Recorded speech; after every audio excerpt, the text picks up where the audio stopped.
Hello everyone, my name is Rukhsar and today I'll be continuing with the topic of concept of mental. In this part, we'll be discussing the following subtopics. They are factors affecting mental health, ways of improving mental health, types of mental illnesses, role of teachers and parents in improving mental health of children, and finally we'll be concluding with the topic of importance of mental health. So now we'll start off with factors affecting mental health.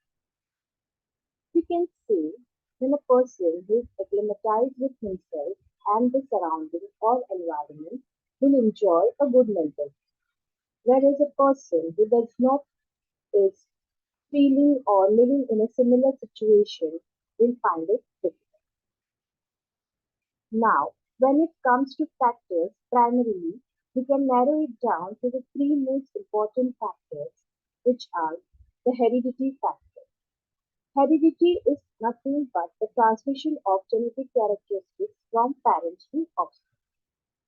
The inherited potentialities in terms of one's intellectual abilities and his physiological structure is conducive for the development of mental health. For example, schizophrenia, which is a mental health disorder, is thought to have about 70 to 80% of genetic benefit. Our next factor is a psychological factor. Psychological factor includes negative thinking patterns, poor coping skills, low self-esteem. All these factors have a negative impact on the mental health of an individual. For example, if a child is facing neglect from his near and dear ones, it will have an effect on the mental health of the child. Our next factor is the environmental factor. Continuous exposure to environmental or traumatic events such as violence or natural disasters, or factors such as lack of access to healthcare and education, poverty, social instability, all these factors will have an impact on the mental health of an individual. Now we have seen the factors which affect the mental health of an individual. Now we'll see the ways in which we can improve the mental health of an individual. In this, we'll be discussing about the two basic principles. The first is principle seeking adjustment with oneself. In this, we'll be talking about principle of self-control. So, exercising too much restriction on an individual will lead to aggression or regression in his behavior.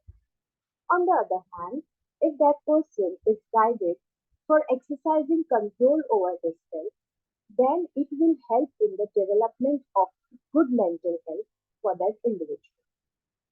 Our next principle is principle of rebalancing the level of aspiration. One should set his goals according to his or her capability. A goal which is set too high or too low will invite frustrations in life. Our next principle, the next principle which we'll be talking about is principle seeking adjustment with one's environment.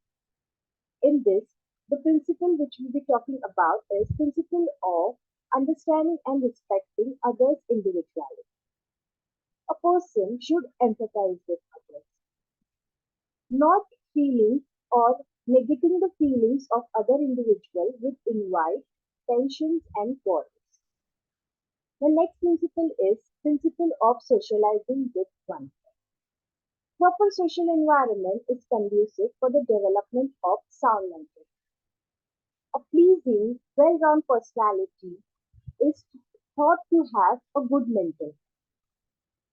The next principle is principle of training one's emotions. Bottling of one's feelings is very dangerous.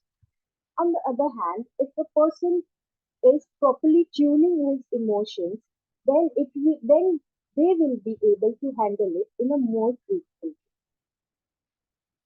Next topic we'll be talking about is mental illness. Now, what is a mental illness?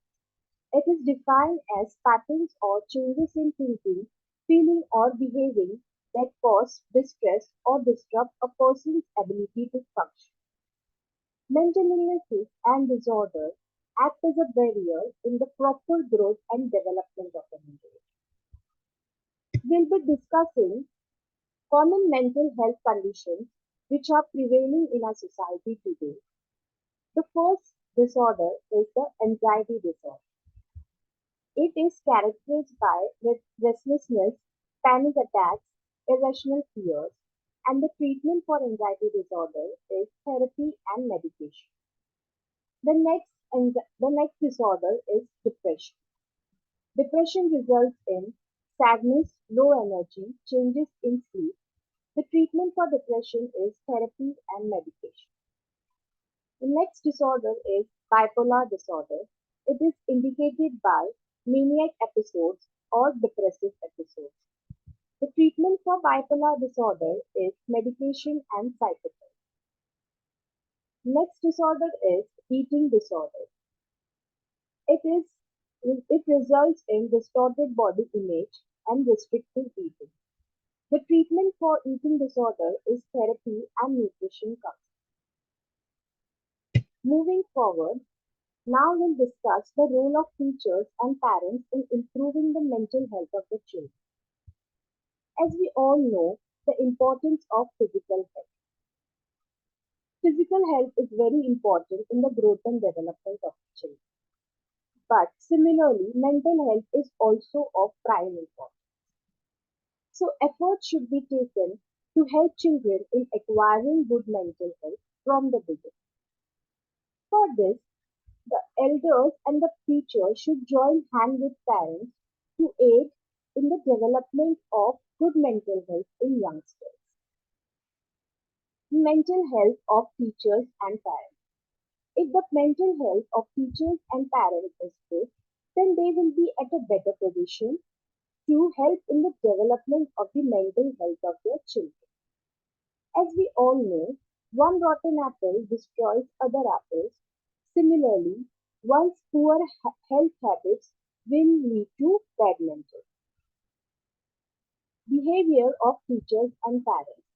As we all know, the attitude and behavior of teachers and parents influence the development of the child. So, the parents and teachers should be sympathetic towards the child, which will help in their development of mental. As we all know, teachers are considered as second parents. So, teachers should always be impartial towards their students. The next factor, the next thing which we'll be discussing about physical activity. Physical activity should be taken in schools. As we all know, physical activity aids in the development of good mental. Now we'll move on to importance of mental health. Helps in prevention of mental illnesses. As we all know, physical health is of very great importance since it will prevent in the development or in the or it will help a person to not come in contact of any disease or illness or disorder for that matter. Similarly, mental health is also important to keep a person away from mental illnesses and disorders. So, proper education of mental health and prevention of mental health will help in reducing the number of mental illnesses and disorders. Mental health also helps in development of a desirable personality. If a person who is maintaining a balance between himself and the environment, his needs and the needs of the environment, then that person provide an example for an integrated personality rather than a split personality. Mental health also helps in seeking goals of life. If a person is having a sound mental health, then he will divert all his energies in achieving the goals of life. This in turn will help the person in achieving happiness and and achieving all the goals in his life. Mental health helps in progress of the society. As we all know, the prosperity and progress of a society is linked with the health of its members. The desired peace and progress of the society will occur when its members feel the same in terms of mental. This is the mind map of mental health. Conclusion. Mental health is a condition that allows the maximum development of the physical, intellectual, and emotional state of the individual so that one can maximally contribute to the well being of society and also realize their ideas and goals in life. A healthy person is in conscious control of his life. We can control our behavior and take control of our own destiny. Finally, we'll be concluding with a quote given by F.Y.B.Ed, which is mental health problems don't define who you are. They are something you experience. You walk in the rain and you feel the rain, but you are not the rain.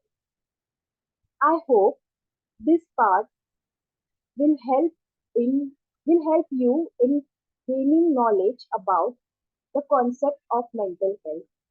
Thank you.